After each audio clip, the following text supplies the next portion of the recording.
Hello guys! Good morning once again. This has been your host, Master Simplemon. Welcome to the day 7 of my Ramadan fasting journey. So guys, welcome guys. Good morning to everyone. Ramadan Kareem. So I'm still fasting from 5 a.m. to 7 p.m. daily guys. Ito na,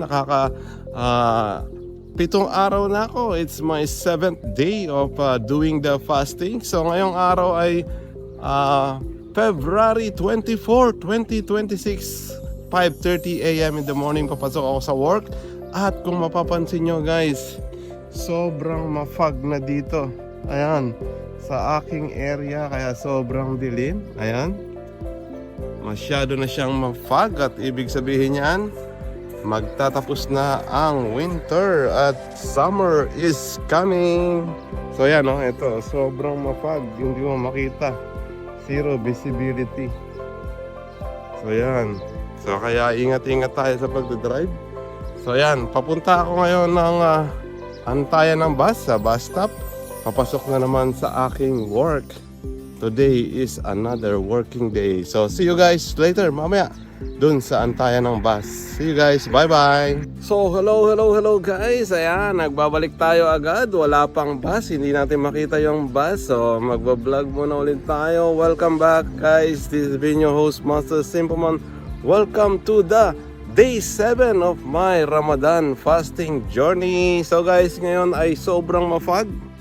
Ayan, makikita mo naman sa paligid, halos di mo makita, zero visibility.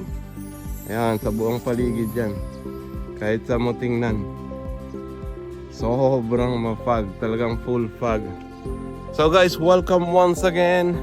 Nakakapitong araw na tayo sa ating pagpa-fasting. For all you know, I am fasting from 5 a.m. to 7 p.m. daily. At ang aking work timing ay 7 a.m. to 1 p.m. So yan, nagpapasing ako daily for the whole month of Ramadan. Sinasabayan natin yung ating mga brothers and sisters na mga Muslim. Yan. So ginagawa ko to yearly. So this is my 3rd year na ginagawa ko ito. At nakaka-survive naman tayo. Kaya naman natin. At alam naman natin yung diskarte sa pagpapasting. So yan. Ang diskarte ko, pinaka-main diskarte ko is yung matulog. So dahil nga hanggang 1 p.m. lang yung pasok, so kaya ako nagagawa na makatulog from 2 p.m. to 7 p.m. saka ako magdi-dinner. So hanggang ngayon wala pa yung bus.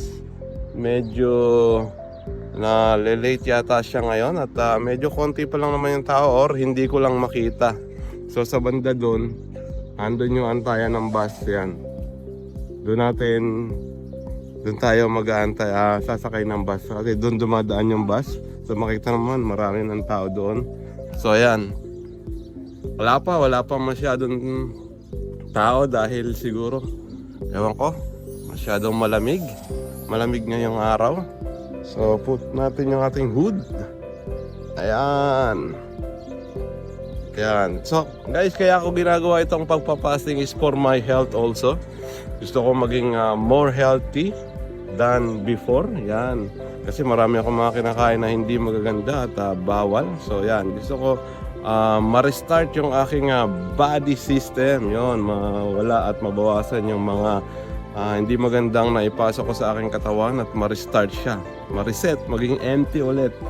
So yan. So nararamdaman ko naman hanggang sa ngayon na lumiliit na yung aking tiyan at medyo lumiliksi na tayo. Lalo na nung katatapos lang natin na magpa-massage. So sige guys, maya konti ay parating na siguro yung bus. Baka ayan na, hindi ko lang makita dahil zero visibility. So see you again guys mamaya sa Metro Station. See you guys, bye bye. So hello guys, welcome once again. Ayan, nandito na tayo sa DIP Metro Station. Nag-aantay na tayo ng train papuntang Expo 2020. So papahinga muna tayo. Medyo nakakapagod din yung biyahe 5 minutes pa naman according sa screen. So yan guys, papahinga muna tayo dito, mag-aabang at mag-aantay tayo para makasakay ng train papuntang Expo. at doon tayo mag-aabang ng ating company service. So welcome guys, this is your host Master Simple.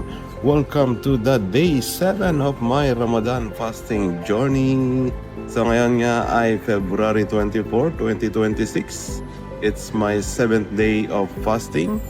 Nakikijoin tayo sa ating mga Ramadan, sa ating mga Muslim brothers and sisters. Ramadan Kareem to everyone. So sige guys, maya sasakay na rin ako ng train. It's only 5 minutes to go bago dumating yung train. So see you guys mamaya sa aking tambayan doon sa Expo 2020. See you guys, bye bye. So hello guys, welcome once again. Nagbabalik tayo, kababa lang natin ng train from TIP to Expo 2020. So ayan, marami nang pumapasok ng maaga sa ngayon. At ngayon nga ay naglalakad na ako papunta sa aking tambayan dito sa Expo. So ayan, ganito karami yung mga pumapasok ng maaga. Kung makikita nyo, ayan, ayun, ayan sila. Ayan, marami, di ba? So ayan guys, welcome once again to the day 7 of my Ramadan fasting journey. Today is Tuesday, February 24, 2026. At papasok na naman tayo. Trabaho na naman from 7 a.m. to 1 p.m. So sige guys, see you guys mamaya sa ating tambayan doon sa bus station. See you guys, bye bye. So hello guys, welcome once again. This has been your host Master Simpleman. Welcome to the day 7 of my Ramadan fasting journey. So ayan guys, narito na nga ako ngayon sa aking tambayan dito sa Expo 2020 Metro Station. Nandito tayo sa isang bus station, malapit siyempre sa bus stop. So ayan, time check muna tayo. Wait lang.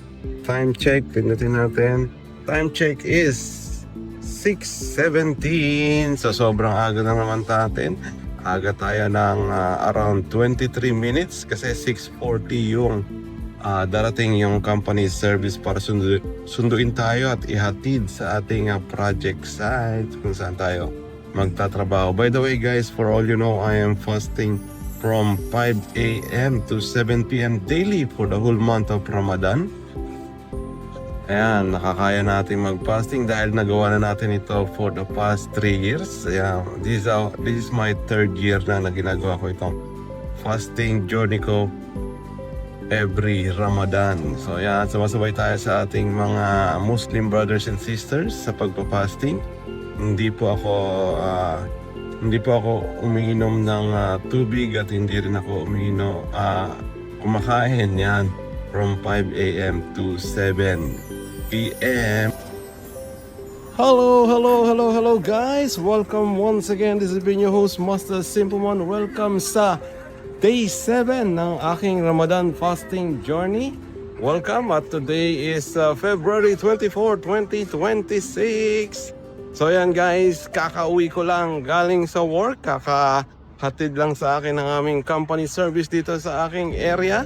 Ayan, nandito na ako mismo sa baba ng aking building. So guys, syempre tayo'y fasting from 5 a.m. to 7 p.m. at pag-uwi ko ay natutulog agad ako from 2 p.m. to 7 p.m. So after 7 p.m. pa ako kumakain. Kaya ang ginagawa ko, tinutulog ko siya para hindi ko maramdaman yung aking pagod, gutom, tsaka yung uhaw. So yan yung sikreto ko sa pagpa-fasting. So kaya nagagawa ko mag-fasting from 5 a.m. to 7 p.m. Buti na lang hanggang 1 p.m. lang yung work timing namin. Sige guys, magpapahinga muna ako at mamaya kita-kits tayo kung saan ako kakain. Hindi ko pa sure. Mamaya tayo magde-decide kung saan tayo pwedeng mag-iftar dinner. So see you guys later mamayang gabi sa aking iftar dinner. See you guys, bye bye!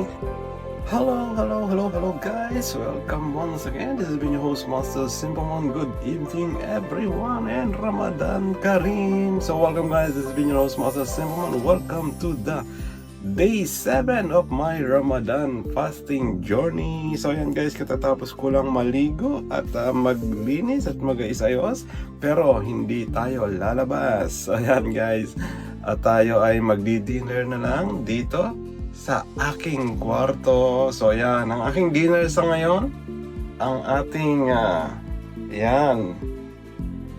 comfort food, pansit canton at pandesal na may kasamang mainit-init na kape. So ayan guys, ang aking dinner sa ngayon.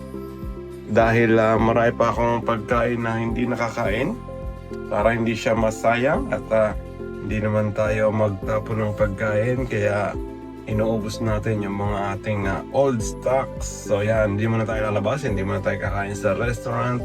Dito lang muna tayo sa bahay, at dahil marami tayong gagawing mga videos, editing para sa ating mga posting. So guys, see you once again tomorrow siguro pag another day of my Ramadan fasting. So guys, thank you very much, at ako ay magdi-dinner lang muna at tapos gagawa ng mga videos. So see you once again guys tomorrow. Wala namang masyadong ganap ngayong araw. Magpapahinga lang tayo at marami rin tayo kasing gagawin dito sa bahay. Maglilinis, maglalaba at magtutupi ng mga nilabhang ng nakaraang araw. So yan guys, wala namang masyadong ganap ngayon. Nandito ako sa aking room. Medyo magulo yung ating room kaya hindi natin masyadong mapakita. Kaya that's it guys. So thank you very much. Thank you for joining me. This has been your host Master Simple Man. At see you again for my next vlog. See you guys. Bye bye.